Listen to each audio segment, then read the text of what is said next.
आप देख रहे हैं अमेज नाउ।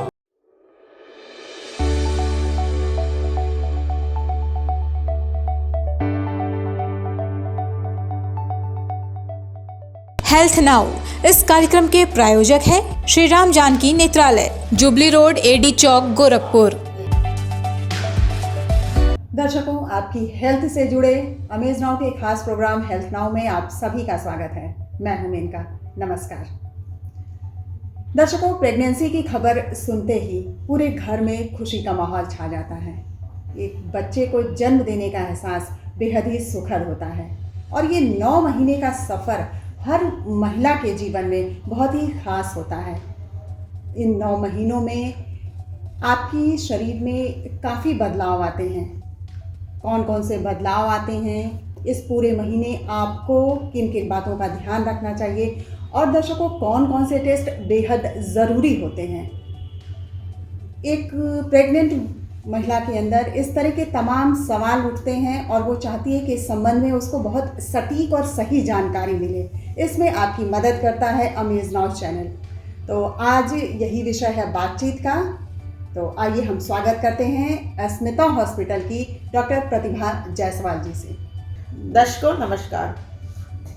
आपने आज बहुत अच्छा टॉपिक चूज किया है। गर्भवती महिला, उससे होने वाली उसके क्या क्या उसके लक्षण होते हैं, उसको कौन सी परेशानियां हो सकती हैं, क्या क्या उसे ध्यान देना चाहिए, ये जानने की उत्सुकता सभी को रहती है। चलिए आज हम लोग इसी को डिस्कस करते हैं। बिल्कुल। तो डॉक्टर साहब, जैसा कि विषय तो पता ही चल गया है अब, और हम सवालों का सिलसिला शुरू करते हैं।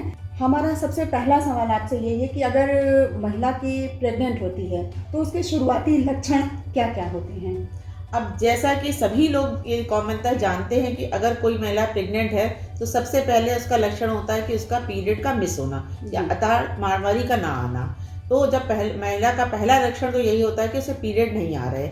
इसके लिए वो हमारे पास आती है। कोई भी महिला रिप्रोडक्टिव एज में यानी कि 15 से 50 साल के बीच में अगर उसको पीरियड नहीं आ रहे हैं तो उसका एक पहला मोस्ट इम्पॉर्टेंट कारण प्रेगनेंसी हो सकता है, तो वो हमारे पास आती है।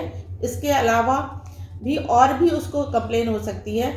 पहली बार जब महिला आती है तो उसको कंप्लेन हो सकती है कि उसे साथ में उल्टी हो रही हो, मॉर्निंग सिकनेस हो, वीकनेस हो, लेथार्जीनेस हो रही हो।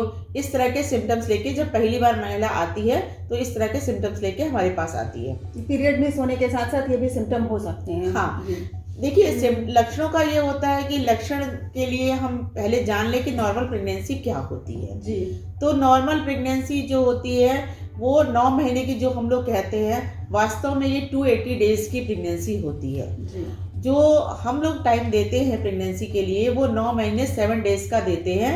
लास्ट मेंस्ट्रुअल पीरियड यानी उसका जो आखिरी बार माहवारी आया था उसके पहले दिन से 9 महीने और 7 दिन जोड़ के इंग्लिश कैलेंडर के हिसाब से। और हिंदी से अगर देखें तो 280 डेज यानी 280 दिन होते हैं। 10 ल्यूनर मंथ होते हैं जो हिंदी के महीने होते हैं, उससे 10 महीने होते हैं। ये हम लोग डेट देते हैं नॉर्मल प्रेगनेंसी का। ये एक ड्यूरेशन होता है। इस 9 महीने को हम एक गायनेकोलॉजिस्ट जो है उसको 3 भागों में बांटते हैं। शुरू के 12 हफ्ते तक उसको हम कहते हैं फर्स्ट ट्राइमेस्टर। 12 हफ्ते से लेकर 28 हफ्ते तक सेकेंड ट्राइमेस्टर होता है। 28 हफ्ते से लेकर 40 हफ्ते तक 280 दिन में 40 हफ्ते होते हैं, तो 40 हफ्ते तक थर्ड ट्राइमेस्टर होता है।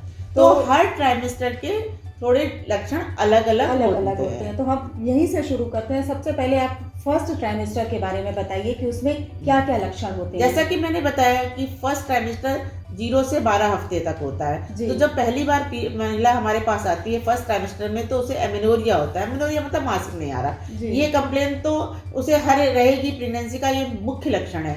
इसके अलावा उसको मॉर्निंग सिकनेस होती है, सुबह सुबह उसको वीकनेस लगती है, थोड़ा खाना खाती है तो जी मचलाता है, उबकाई आती है या वॉमिटिंग भी हो जाती है। उसके अलावा उसको थकान महसूस होती है। कभी कभी पेशेंट को यूरिनरी सिम्टम्स मिलते हैं, जैसे कि उसको बार बार यूरिन लगने लगता है, ये एक सेंजेस होता है। और कभी कभी उसको ब्रेस्ट में टेंडरनेस भी मिल जाती है, ये एक मुख्यतः यही मेन कारण होते हैं। फर्स्ट ट्राइमेस्टर के ये सारे कारण। और फर्स्ट ट्राइमेस्टर में कोई टेस्ट भी बहुत ज़रूरी होते हैं जो हर महिला को करा लेने चाहिए। जी, जब हमारे पास कोई महिला प्रेगनेंसी के लेके आती है तो सबसे पहले तो प्रेगनेंसी हम कंफर्म करते हैं कि उसकी प्रेगनेंसी है कि नहीं है, क्योंकि माहवारी ना आने के कुछ और भी कारण होते हैं। जैसे मैंने कहा ये मुख्य कारण है, पर और भी होते हैं। तो सबसे पहले हम उसका प्रेगनेंसी टेस्ट करते हैं। उसके लिए जो कॉमन प्रेगनेंसी टेस्ट है, यूरिन में बीटा एचसीजी टेस्ट करते हैं। आजकल सभी अवेयर हैं, घर में कर लेते हैं, किट आती है, उसमें यूरिन डाल के हम सैंपल डाल के देखते हैं। अगर 2 लाइन आती है तो मतलब प्रेगनेंसी पॉजिटिव है। तो ये तो एक एलिमेंट्री टेस्ट हो गया जिससे हमें पता चला कि प्रेगनेंसी है। अब ये प्रेगनेंसी है तो ये ठीक है कि नहीं है, बच्चा यूट्रस के अंदर है, कहीं इधर उधर तो नहीं है, कभी कभी ओवरी में ट्यूब में आ जाता है, तो प्रेगनेंसी टेस्ट या फॉल्स बीटा पॉजिटिव टेस्ट तो नहीं आ गया। तो इसके लिए कंफर्म हम करते हैं अल्ट्रासाउंड से। तो अल्ट्रासाउंड 2 तरह का होता है, एक ट्रांस एब्डोमिनल होता है, एक ट्रांस वेजाइनल होता है। तो टीवीएस अल्ट्रासाउंड के थ्रू हमें 5 वीक्स में एक सैक मिल जाता है, जिससे पता चलता है जेस्टेशनल सैक जिसको बोलते हैं कि प्रेगनेंसी है। और एब्डोमिनल अल्ट्रासाउंड से 6 वीक्स में हमें पता चलता है। 6 वीक्स तक बच्चे के हार्ट भी आ जाती है। तो यानी कि कंफर्मेशन ऑफ प्रेगनेंसी यूट्रस के अंदर है या एक्स्ट्रा यूट्राइन भी तो नहीं है, ये हमको अल्ट्रासाउंड से पता चलता है। और ये तो हुए हमारे प्रेगनेंसी डायग्नोज करने के टेस्ट। जी, अब महिला हमारे पास प्रेगनेंसी के लिए आती है तो कुछ और भी जांचें कराते हैं जी। जैसे कि हम रूटीन उसका ब्लड टेस्ट कराते हैं, उसका ब्लड ग्रुप कराते हैं, उसका ब्लड शुगर देखते हैं, हीमोग्लोबिन का लेवल देखते हैं, उसका यूरिन एग्जामिनेशन कराते हैं और कुछ वायरल और बैक्टीरियल मार्कर कराते हैं कि उसमें कोई इन्फेक्शन तो नहीं है, उसमें जिसके वो साइन सिम्टम्स आगे उसके प्रेगनेंसी लॉस होने के खतरा। ये सारे फर्स्ट ट्राइमेस्टर के ये फर्स्ट ट्राइमेस्टर में हम ये टेस्ट कराते हैं। ये भी सुनते हैं कि फर्स्ट ट्राइमेस्टर जो होता है ये बड़ा रिस्की होता है, इसमें क्या? हाँ, फर्स्ट ट्राइमेस्टर में जैसा कि देखा गया है कि प्रेगनेंसी लॉस जो होता है फर्स्ट ट्राइमेस्टर में बहुत ज़्यादा कॉमन होता है। तो हमें ये इस पूरे दौरान 3 महीने के दौरान सावधानी बरतनी चाहिए।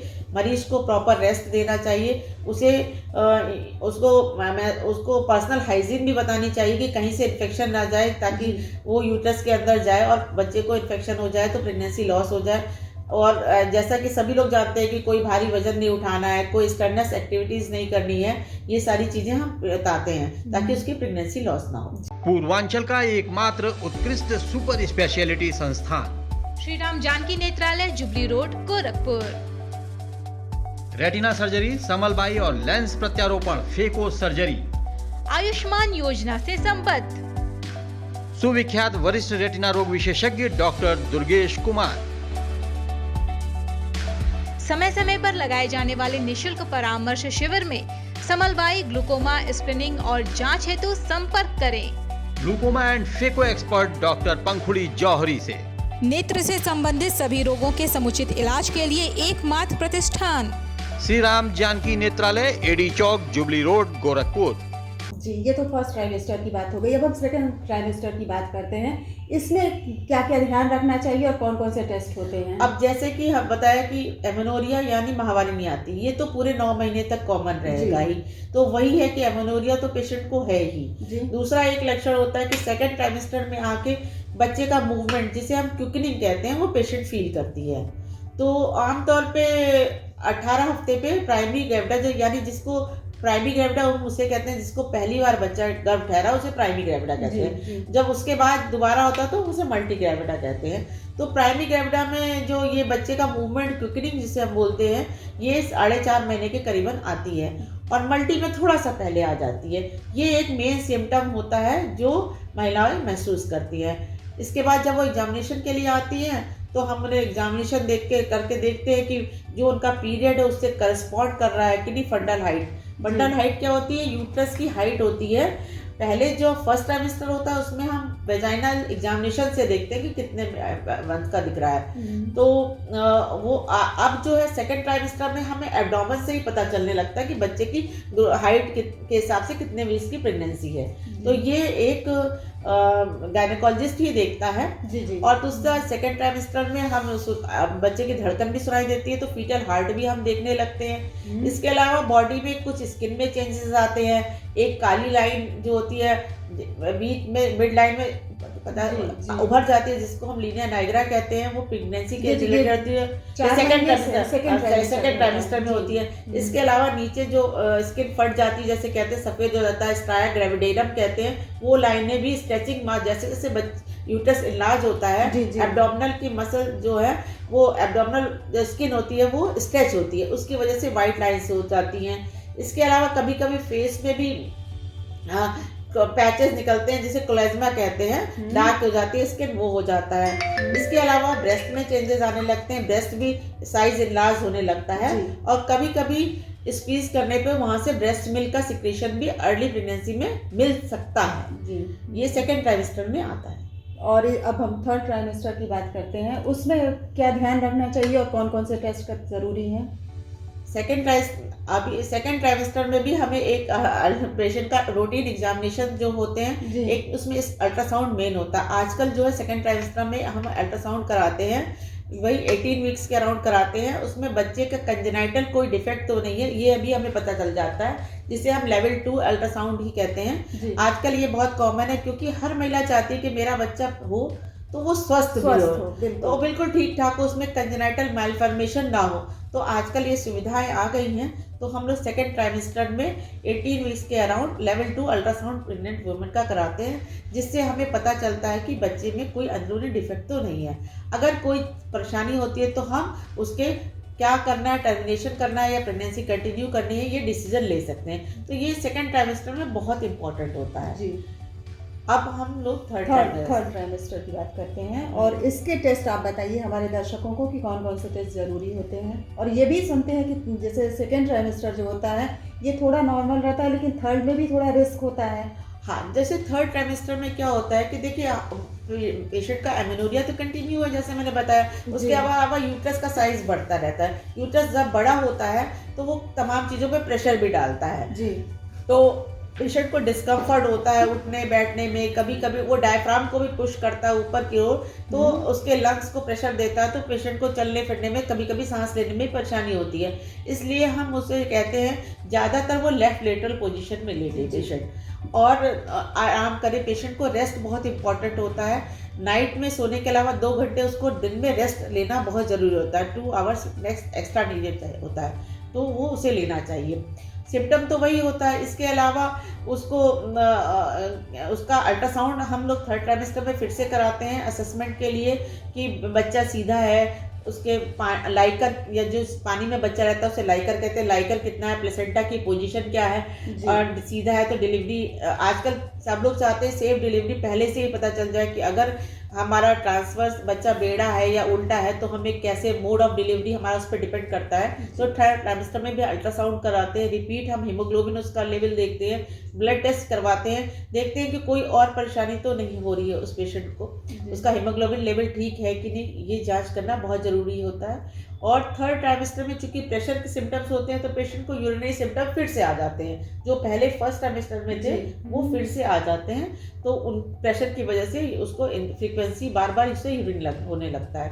तो ये पेशेंट की ये कंप्लेन होती है। Ashmita hospital multi speciality centre, Geeta Vatika road, Gorakhpur. प्रसूति स्त्री इनफर्टिलिटी रोग विभाग, नवजात शिशु बाल रोग विभाग, हड्डी एवं जोड़ रोग विभाग, जनरल एवं लैप्रोस्कोपी सर्जरी विभाग, गंभीर एवं अति गंभीर रोगी विभाग, विशेषज्ञ चिकित्सक द्वारा इमरजेंसी सेवा 24 घंटे उपलब्ध। कम खर्च में बेहतर इलाज ही हमारी पहचान है। अपॉइंटमेंट हेतु संपर्क करें 9838463555। आधुनिक सुविधाओं से सुसज्जित OT, emergency, ICU ward, NICU ward, general और प्राइवेट वार्ड उपलब्ध। हमारा पता है अश्मिता हॉस्पिटल, पादरी बाजार चौक से 500 मीटर पश्चिम, गीता वाटिका रोड, गोरखपुर। दर्शकों, तीनों ट्राइमेस्टर की बात हो गई और ज़रूरी टेस्ट की बात हो गई। अब हम बात करते हैं कि गर्भवती महिला को अपने खान पान में किन किन चीज़ों को शामिल करना चाहिए। डॉक्टर साहब, आप हमारे दर्शकों को बताइए कि इन 9 महीने किन किन चीज़ों को महिलाएं खाएं, अपने डाइट में शामिल करें। देखिए, आपने खान पान के विषय में बहुत अच्छी बात करी। जैसा कि सभी को मालूम है कि गर्भवती महिला को अपने खान पान का विशेष ध्यान रखना चाहिए। एक गर्भवती महिला अपनी पूरी प्रेगनेंसी के दौरान लगभग 11 किलो वेट गेन करती है। पहले ट्राइमेस्टर में 1 kg, सेकेंड ट्राइमेस्टर में 5 kg और थर्ड ट्राइमेस्टर में 5 kg वेट गेन करती है। ये वेट गेन करना उसका आवश्यक है, क्योंकि वो अपने गर्भ में पल रहे शिशु को भी इसी से भोजन प्रदान करती है। तो इसके खान पान का ध्यान रखना चाहिए, उसको पूरी न्यूट्रिशियस डाइट देनी चाहिए, उसे प्रोटीन की अधिक मात्रा में प्रोटीन का सेवन करना चाहिए। प्रोटीन से बनी हुई चीज़ें जैसे दूध है, दालें हैं, उसको एक्स्ट्रा लेनी चाहिए।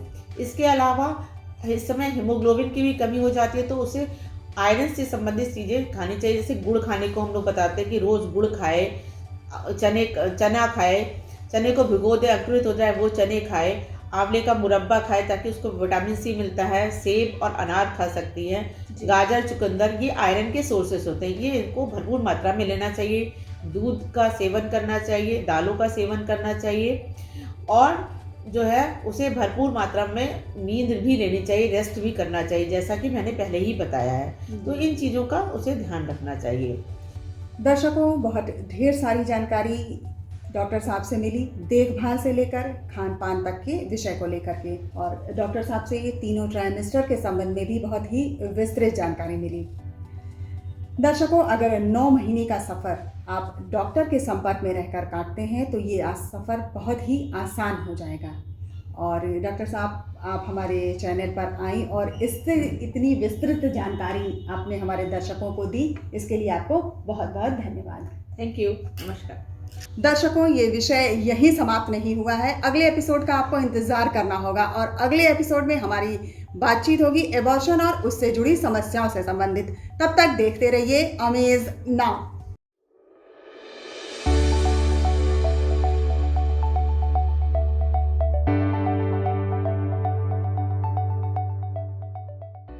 हेल्थ नाउ कार्यक्रम के प्रायोजक थे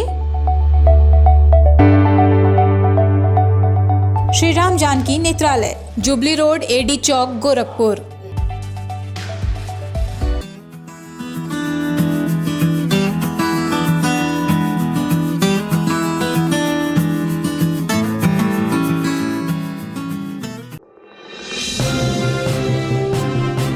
आप देख रहे हैं अमेज नाउ।